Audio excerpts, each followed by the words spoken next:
भरतपुर घटना जारी रही तनाघना पारिपार्श्विक प्रमाण मिली खूब शीघ्र खुलासा कर क्राइमब्रांच पक्षर सूचना किछि समय पूर्व शेष होइछि क्राइमब्रांच टीम गुरुत्वपूर्ण बैठक क्राइमब्रांच एडीजी अरुण बोथ्रा आलोचना होइतिबा बेले सबु दिगकु नै तदंत हेउथिबा कहिसेंती तदंतकारी अधिकारी तदंत चली बयान रिपोर्ट एडीजी को दिया जाइछि। मोबाइल फोन जांच सहित मोबाइल सीडीआर जांच हेउछि एने डिजिटल एविडेंस पारिपार्श्विक प्रमाण एवं अन्य प्रमाण भी मिली आम चापमुक्त अच्छु कौन चाप ना खूब शीघ्र बड़ खबर आसब रिपोर्ट रे सबू तेबे की बड़ खबर देव क्राइमब्रांच ताह परे रही समस्त नजर।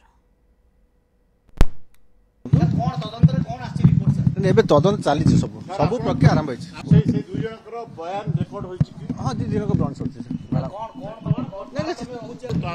शुणु कौन माने तदंतर कौन हम से पर्यायक्रम आलोचना ना कौन प्रकार चाप आम ना